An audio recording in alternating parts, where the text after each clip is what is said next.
Welcome back, Natalie Katsou, please.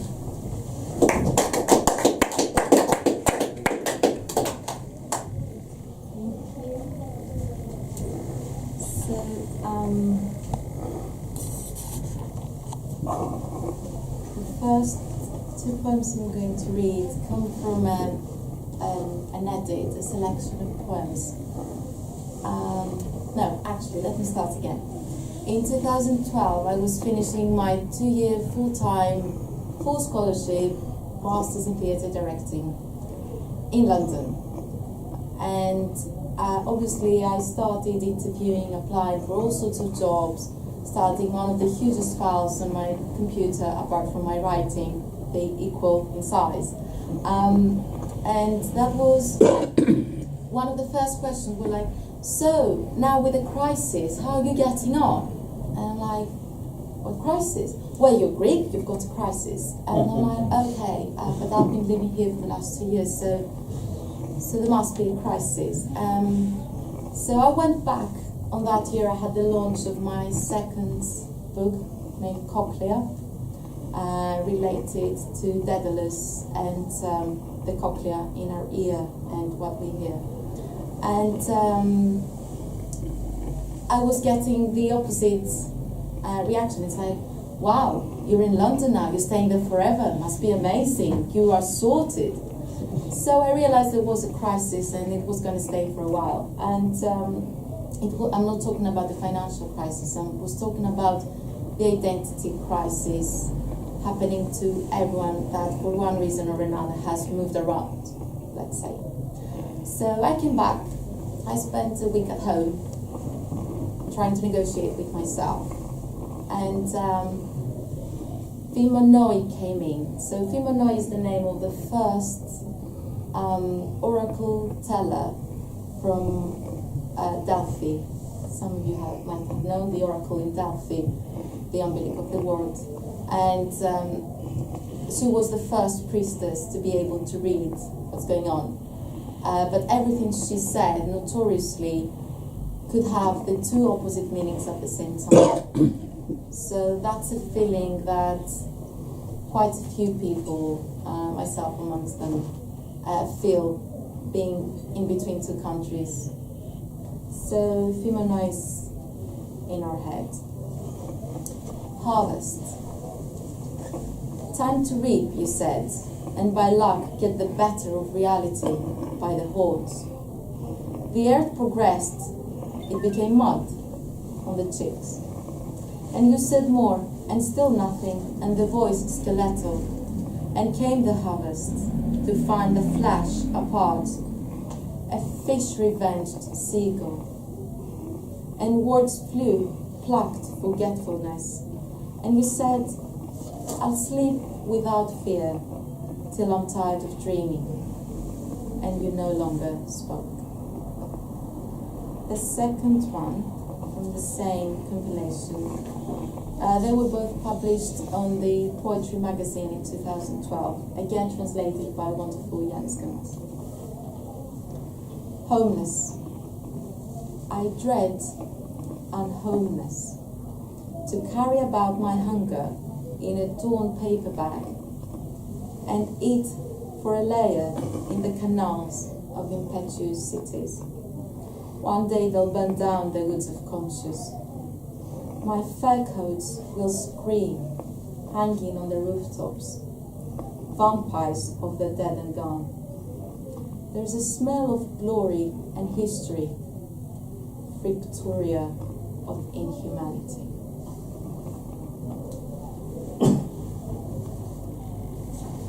The next set of poems I'm going to read comes from my latest collection, my third one, called Nymphalida.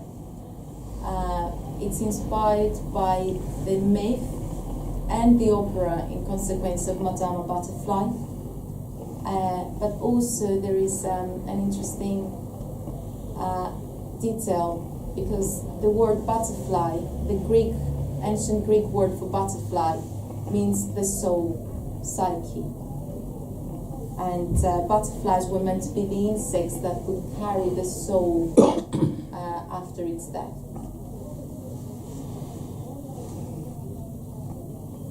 In the lights parting, the brain's woolly parcel bloats an octopus in the nest and climbs up while the eyes wriggle half-blind against the bats that swoop down with visions behind the fleshy nutshells. The earth is a square mat to sharpen the fingertips, exorcising the flapping of wings. The dream-haunted woman who dares not sleep appears ornamental. A head sleeps beside her, swearing to the form of sleeplessness as a sport of an irrational ocean, and giving it a comrade's name, Dead Beauty.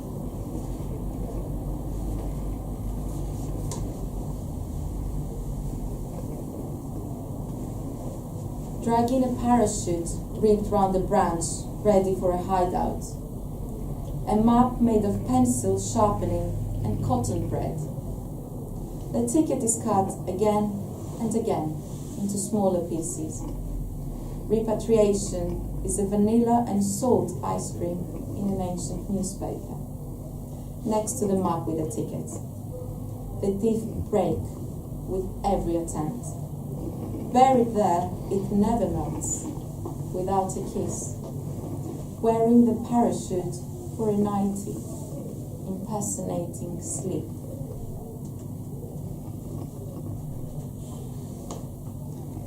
The next poem comes from the section, from the second section of the book, and it's closer related to the novel that was inspired by the myth of Madame Butterfly. It's a French novel by Pierre Loti. It's more of a memoir.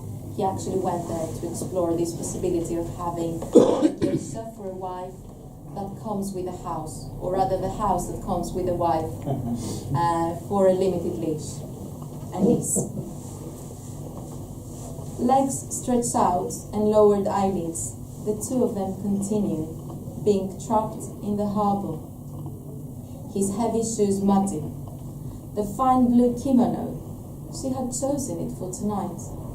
He is petrified in the casement. There is a harmony to this descent. The visitor is picked by the chrysanthemum's sudden blooming, rare and pale, pleading to be crushed in the grave. She thinks of removing his boots and clean them on her blue kimono, and then toss it aside, along with the rest of her fragments.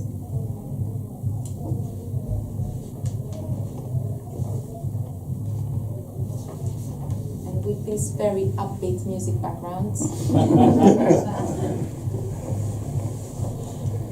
the night collapses in the wide corner with the split screen swallowing the teeth fingers and eyeballs of passers-by. A bottle of alcohol is rolling along the road's curb. The bottle falls in the river with a creased piece of paper against the current.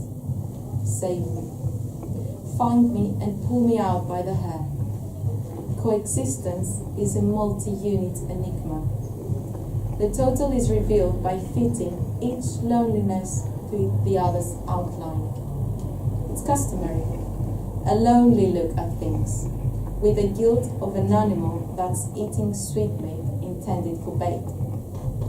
At a certain moment it may be forgotten, once the sugar crystallizes on the palate.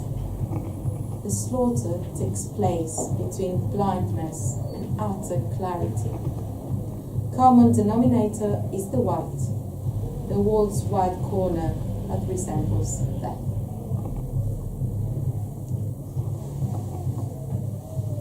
And again, I would like to share two points, the final treat. I want to avoid the word contribution, but it came out too self-indulgent. From the book that we're preparing with Yanis, again based from the photos from Marrakesh. This was inspired by a tour, guided tour we had in the tanneries. And every day, apparently, it was the last day you could ever have that tour. And for all our, the length of our stay, every day someone was offering. We bought it on the first day, so then we realized. The secret lies in the droppings. Pigeon poo. Rich in nitric acid, it burns the hide, makes every trace of life vanish, soaking in the tongue for a month. The tribes collect it in the mountains from special suppliers. Perhaps the pigeons are special too. They carry it down in sacks and dissolve it in water, and then they throw the hides in. They cleanse and stiffen. As we're explained by the self-invited guide, and the smell has paralyzed every truth, I inhale carcasses downtrodden by the carriage of sun. Each family rents a built-in room with no windows. They most likely sleep standing up, or they don't sleep at all. They work for a month and they leave again for Atlas. The cats roam indifferently on the slithery pavings, caressing with their tail the drying pieces, sun-dried seaweed in the cemented basins. And this smoked worker is staring at us, sloshing from trap to trap and memorizing each detail of the tannery, as if he's expecting us to be lost in balance and falling to end up bathed in the precious excrements.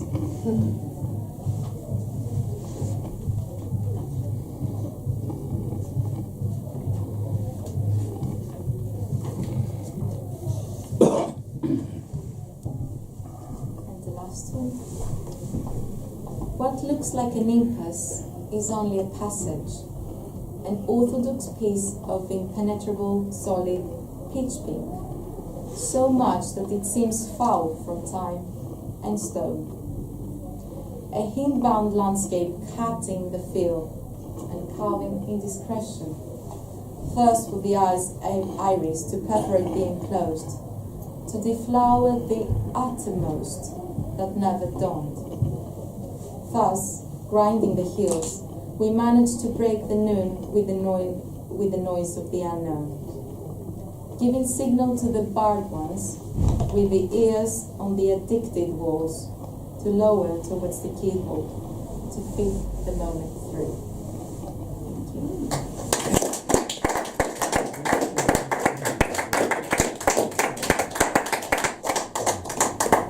More applause, please, for Natalie Katsou. Do you know when your collection is likely to be published?